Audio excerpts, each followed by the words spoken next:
Hello again, everyone, and thanks for joining us for this Friday's edition of Alaska Weather. I'm Dave Percy, a meteorologist with the National Weather Service, and I'll be hosting today's show. First on satellite, got a pretty good front out here over the western Aleutian areas. Storm warnings out in the marine areas here, the far western Aleutians, gusts upwards of 60 miles an hour or above, and then this front weakening with less wind and only about 1/10 of an inch of precipitation falling at Adak as this front slowly pushes eastward. And then some clouds here over the southeast Bering, but really not a lot of precipitation associated with that. Dry day, but cloudy. Temperatures in the lower to mid-20s here across the Pribilof Islands. And some snow showers lingering along the Alaska Peninsula on the Bering Sea side. And low pressure here southeast of Kodiak Island brought the heaviest rainfall amounts to Kodiak, especially on the east side, with Kodiak State Airport picking up about 2/3 of an inch of precipitation in the last 24 hours with this feature, and about a 1/3 of an inch down toward Akiak. Also some light snow pushing northward, the main front off the coast there, or in the Gulf of Alaska, but enough moisture getting north. We had slight snow reported at Valdez. Westward into Passage Canal, light snow reported at Portage Glacier today. And also down at Seldovia had some light snow. Homer just a few flurries, but Port Graham picked up about an inch of snow here over the last 12 hours or so. Down to the south, there was snow extending in toward Iliamna this afternoon, actually even into portions of Bristol Bay, but very light at King Salmon. And generally cloudy here along the Panhandle.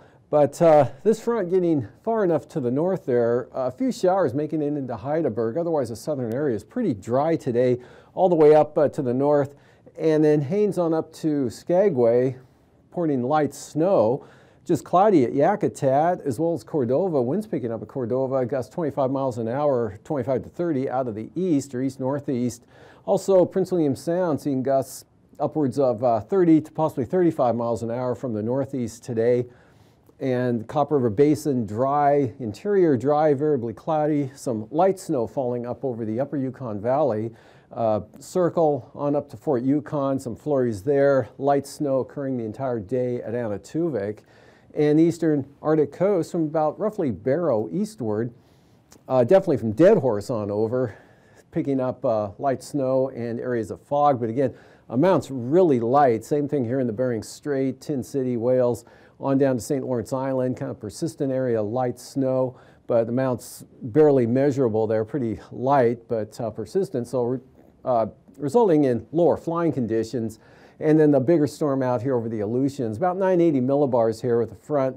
And again, that producing storm warnings, minimum storms for the far western Aleutians, and then gales out in advance along a narrow band ahead of that front, that weakening front. And for tonight, we'll see that really doesn't move a whole lot, kind of hangs up across the central Aleutians. And precipitation will be light, but could be in the form of rain or snow, kind of a cold air mass out here, even though you have the southeast flow. And then showery rain or snow showers back towards Shimia, and it looks like winds will be diminishing here. You can see the gradient really stretching out, another low slipping up just south of Amchitka Island, Amchitka and Kiska. Otherwise, eastern Bering here will be basically dry, a few flurries hanging just south of St. Lawrence Island, so drying out there. Should lose the light snow in those areas up to the Bering Strait. And pretty good possibility some clearing here along the west side, all the way up into the northwest valleys. And should be partly cloudy at worst here for the Brooks Range, flurries ending, but persisting there for the eastern Arctic coast.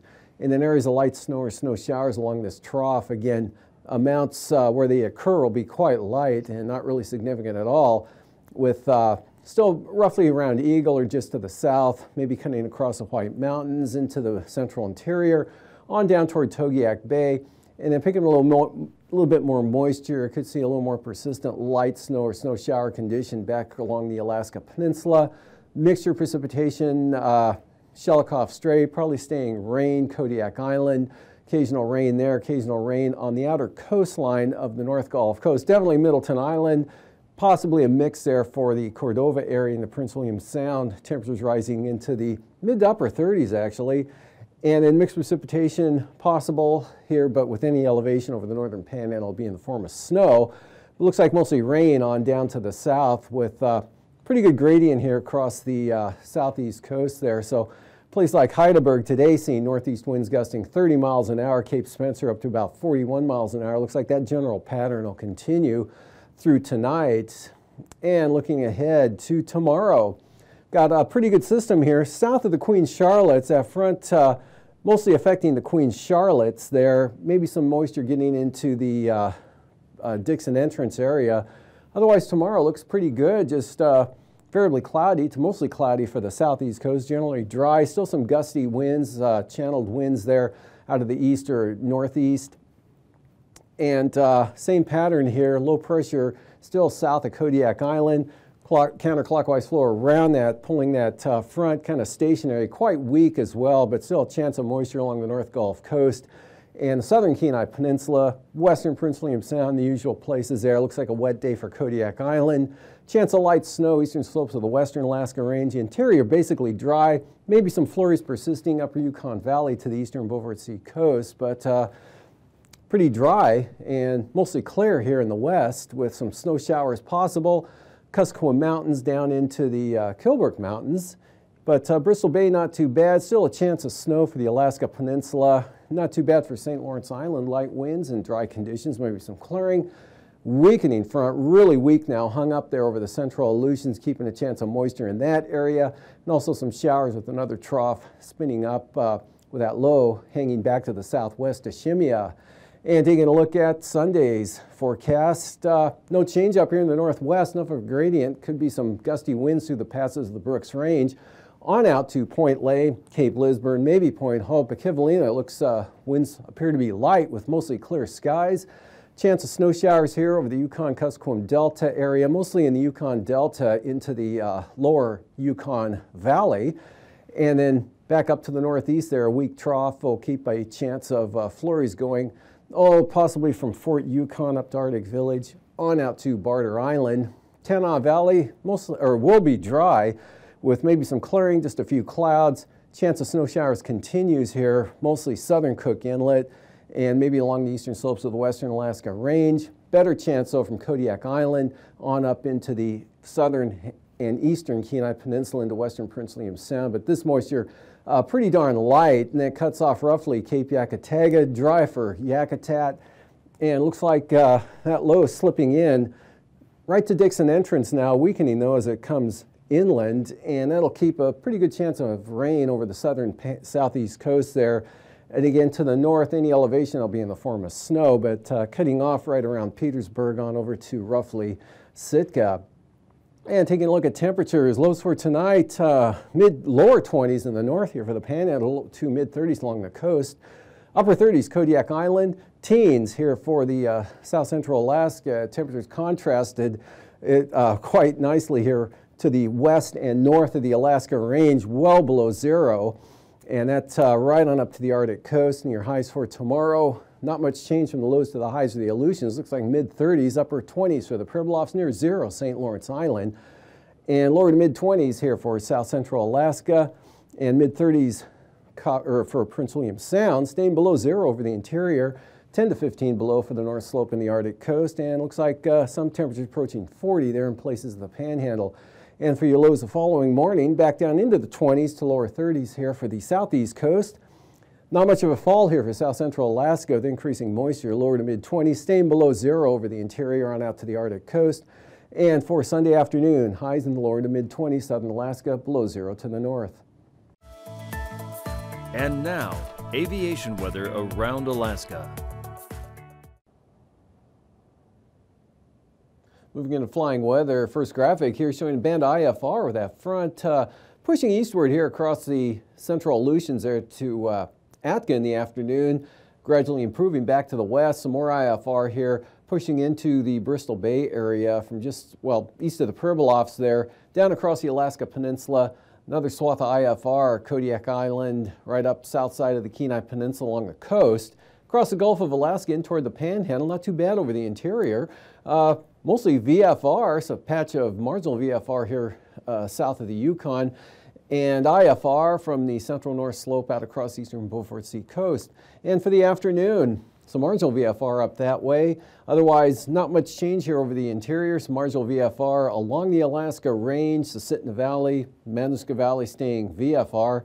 IFR along the southern coast of the Kenai Peninsula, Montague Island on down to Fognak Island, Kodiak, risk of a thunderstorm. Also around Kodiak Island, northern Panhandle, marginal VFR, VFR to the south, and not too bad out in the Bering Sea and the Aleutians.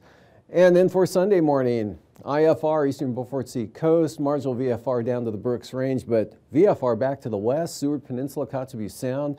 Good VFR right across central interior, all the way down south of the Alaska Range, Copper River Basin, VFR, Susitna Valley, northern Cook Inlet, especially the Madawaska Valley. Marginal VFR into Prince William Sound, and the IFR hanging tough there over the southern Kenai Peninsula along the coast. Kodiak Island in the IFR, and the Panhandle, mostly VFR, Prince of Wales Island occasionally marginal. Risk of IFR along the south coast. Otherwise out west here, some IFR, weak band right through here, kind of away from any land areas and just near Shimmy and Attu. And then for Sunday afternoon, a little more widespread IFR out west there with the next system, marginal across the Bering Sea and the Aleutians, patch IFR Bristol Bay. Not bad again over the interior, IFR eastern Beaufort Sea coast to the eastern north slope. And IFR here along the North Gulf Coast and along the coast of the Panhandle, except in over the southern areas. Passes Anatuvik and Adigan, both occasionally marginal tomorrow. And for Lake Clark and Merrill, marginal VFR, lowest conditions, both passes will be on those eastern approaches. And for Rainy, marginal VFR, possible IFR eastern entrance. Windy though, should stay VFR. And Isabel occasionally marginal, but Mentasta will be VFR. And for Tanita, VFR. Portage, marginal VFR, chance of IFR on the eastern entrance. And for Chilkoot and White, marginal VFR. Freezing level at the surface, Alaska Peninsula, right up along the coast here, cutting across the northern Panhandle, 2,000 feet, Dixon entrance, trying to nudge northward there, that system to the south. And then 2,000 feet in that east-southeast flow across the Gulf of Alaska right in toward Kodiak Island and the Barrens. And for icing, this area icing staying south of the Panhandle, at least through tomorrow, and some areas of isolated moderate here along the North Gulf Coast area, Prince William Sound, Kenai Peninsula, southern Cook Inlet to the western Alaska Range, and then possibly along the Alaska Peninsula here, but nothing too serious. Could be some areas of isolated moderate there above 3,000 feet over the northeast interior on the eastern side of that upper level disturbance, and also possibly out here over the western Aleutians. Jet stream well to the south here across the Pacific in toward the west coast. Upper level low south of Kodiak Island and east-southeast flow continuing, weak ridging over southern Alaska. There's that disturbance up over the north there. And looks like this low will kind of hang in the Gulf of Alaska, drifting eastward. And then by the first next week, this area of ridging out here will be across mainland Alaska, probably around Tuesday and Wednesday. And for 9,000 feet, 30-knot winds with that next storm out over the western Aleutians, southwest Bering Sea. Pretty light over the northern Bering and the east side too, but with this wind, 25 to 30-knot winds for Kodiak, and maybe up to 40 coming along the North Gulf Coast into south central Alaska. Same pattern more or less at 9,000 feet or at 3,000 feet. East-southeasterlies there, strongest mostly down toward Dixon entrance, lighter to the north, not too bad over the interior. 35-knot winds for Kodiak. Light and variable. Eastern Aleutians right up into the Bering Strait under high pressure, and 40-knot winds with that system out west. And it'll be moderate chop with chance of thunderstorms go along with that tomorrow through the day. Moderate chop for the North Gulf Coast and also developing over the southern Panhandle.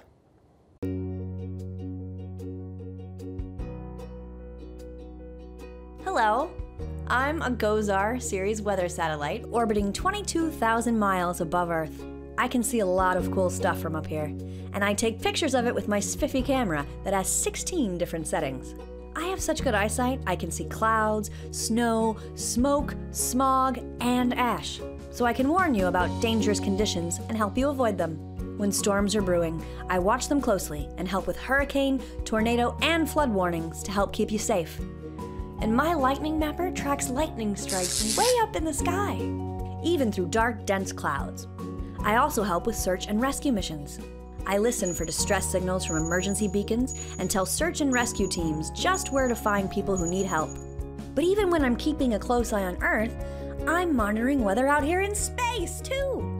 I watch the sun for big bursts of energy, which send waves of radiation toward Earth that can affect power grids, block communication with planes, cause errors in GPS, and damage satellites. Space weather is also very dangerous for astronauts working outside the International Space Station.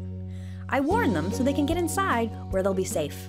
So the next time you watch a weather report or check your phone for the forecast, remember, that's me. So look to the sky and wave. I'll be here.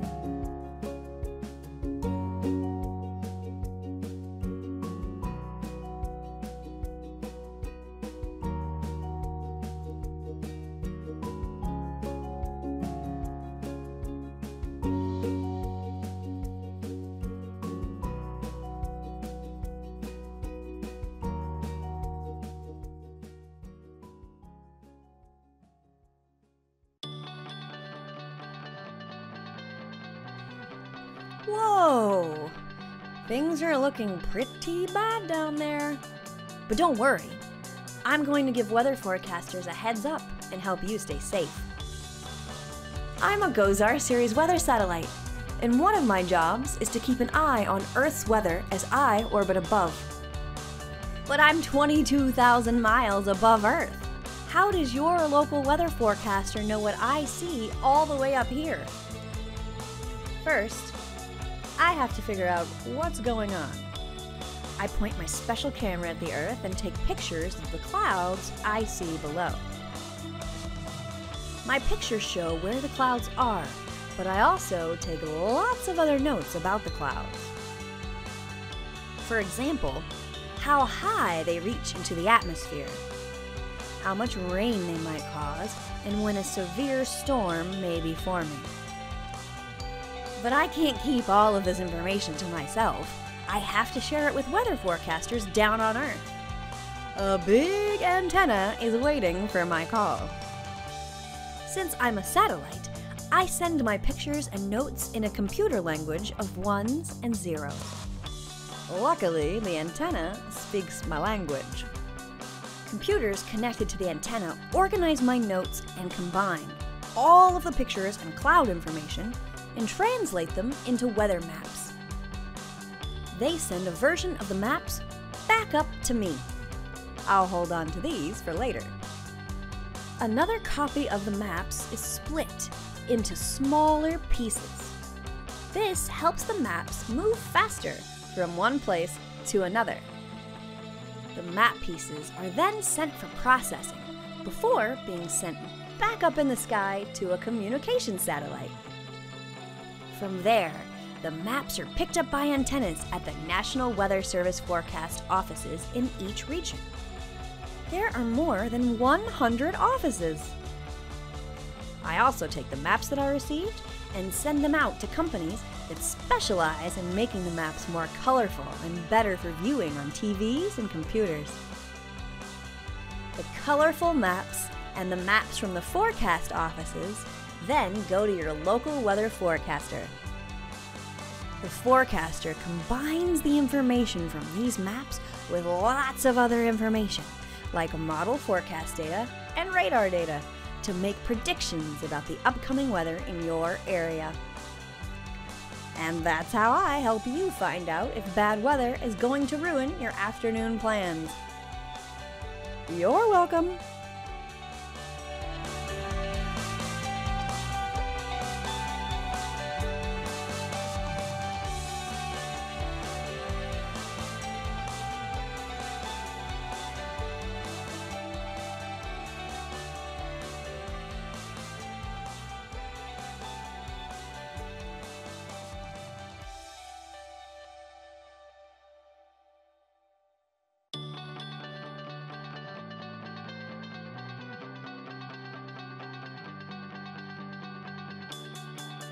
Soon it will be my time to shine. In outer space. I'm the GOES-R satellite. That stands for Geostationary Operational Environmental Satellite. And the R stands for my order in this series of weather satellites. Like my older siblings before me, I'll do a lot for watching weather, but I'm pretty special because I have a lot of new gadgets. I'm originally from Colorado, but my journey to space has a few stops along the way. I'll be shipped in a very special satellite shipping container to Kennedy Space Center. Moving me around is not easy. I'm over 18 feet wide and weigh 6,000 pounds. And then things get really exciting. I get loaded onto an Atlas V541 launch vehicle. A big rocket! Woo! After Atlas and I blast off together, my compartment separates from the launch vehicle and I continue to climb higher and higher. Then I break away completely and unfurl my solar panel and antenna.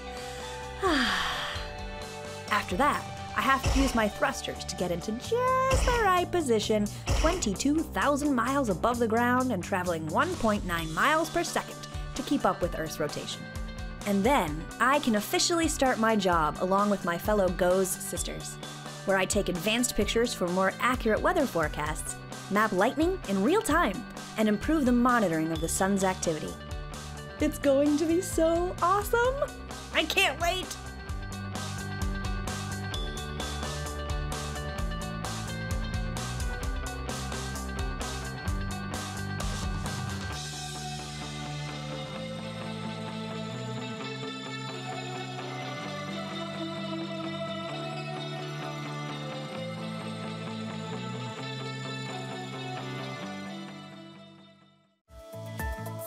And now, marine weather around Alaska. Welcome back. Today's sea ice analysis. Well, south of St. Lawrence Island, not a lot of changes of what we saw yesterday. Out along the southwest coast here to about Nunivak Island, although still open there on the west side. And lessening ice as you get into Bristol Bay. And it looks like just some slow growth expected over the next 4 or 5 days. And for the coastal water forecast here for the southeast coast, southeast 25 on the south coast, good for small craft advisories. Gales up here to the northeast, 35 knots, seas up to 15 feet. Lynn Canal, Glacier Bay, north 25, seas 5 feet, northeast 20, gusts 35 knots for Stevens Passage, southeast 25 for Clarence Strait with 7-foot seas. And that pretty much holds into Sunday as well. Seas down to 5 feet though. East 20, lighter winds here for the south coast. Actually, the entire coastline, east 20 knots. Seas 9 to 13 feet. Prince William Sound tomorrow, northeast at 25 knots. Seas at about 4 feet. Gale warnings for the eastern North Gulf Coast here. 35 knots out of the east. Seas at 18 feet. 30 knots on the west side. 16-foot seas. 25 knot easterlies for the Barren Islands. And for southern Cook Inlet, northeast 35, a little bit stronger, northeast 40 knots for Kachemak Bay with seas up to 13 feet. And then those drop down considerably, north 20 on Sunday, right up to the Forelands, and then northeast 15 for northern Cook Inlet, seas 3 feet. Light northerlies there for Prince William Sound with 2-foot seas, east 15, eastern North Gulf Coast. Northeast 20 here, south of the Kenai Peninsula, right in across the Barren Islands, with seas at about 8 to 9 feet. With, for Shelikof Strait, northeast, 35 knots. Gale warnings there tomorrow, northeast 20 on the east side of Kodiak Island, Sitkinak to Castle Cape, north 25. And then for the Alaska Peninsula, north 20 knots. Same thing for Bristol Bay, winds out of the north at 20 with 4-foot seas. Lighter winds in store for Sunday there, just 10 knots for Bristol Bay. Northerlies 15 to 20 for the Alaska Peninsula, Castle Cape to Sitkinak, northwest at 20. Just 10 knots here on the east side of Kodiak out of the north, and 20 knots for Shelikof Strait. Out over the Fox Islands tomorrow, kind of a variable wind pattern here. Call it 10 to 20 knots, anywhere from the southeast there, south of Unmak Island, to north, south of Unalaska Island. And then southeast 20 knots here for Adak and Atka. And stronger winds, but lighter than today. Small craft advisories, western Aleutians, 25 to 30 knots from the southeast. And then for Sunday, northeast 15 here for the far western zone, 25 knots from about Amchitka Island to south of Adak and Atka, but the north side, southeast 20. And then east to east-southeast or east-northeast, 10 to 15 knots for the Fox Islands. And for the southwest coast, small craft advisories, north 25, 5-foot sea south of Nunivak Island, just 15 knots out of the northeast for the Pribilof, St. Matthew Island, St. Lawrence Island, north at 20, all the way down to the north shore of Nunivak Island. And then for Sunday, just 10 knots for Norton Sound, north 20 here for the St. Lawrence Island area, 15 knots north side of Nunivak Island, pick up to 25 out of the north on the south side, 15 knots from the northeast for the Pribilofs, and about 20 knots for St. Matthew Island. And for the central, eastern Beaufort Sea coast, northeast at 10 tomorrow, 20 knots here on the west side, 25 knots Cape Beaufort to Cape Thompson down to Wales, northeast at 20. I'll look for Sunday here for the Chukchi Sea, north at 20. 30-knot winds there, so brisk wind advisories from Cape Thompson to Cape Beaufort, and then back down to 20 on the west side, and northeast 10 for the central and eastern coastline. For tonight again, really not much going on, just possible snow showers here, light along this trough axis from Togiak Bay right up into the eastern interior. And then this front keeping a chance of moisture, rain or snow along the outer coastline. And it's not really getting too far inland there, but could be some flurries into portions of the western Copper River Basin, light snow possible eastern slopes of the western Alaska Range, occasional rain for Kodiak Island, increasing chance of moisture here for the Panhandle, continued breezy. This front holds in position and weakens tonight through tomorrow. You can see really weakening. Almost could have just dashed it in as a trough. Low pressure still holds south of Kodiak, occasional rain there, occasionally wet from the North Gulf Coast, but again, this moisture not getting too far inland. Dry over the interior, just some flurries or light showers up to the northeast, and then rain over the southern Panhandle on Sunday, dry to the north, and not much change over the interior. These forecasts are for planning purposes only. Call 1-800-WX-BRIEF for a formal pre-flight briefing. Always file a flight plan before you go flying. The U.S. Coast Guard Auxiliary urges you to leave a float plan with a friend or the harbor master before you go boating.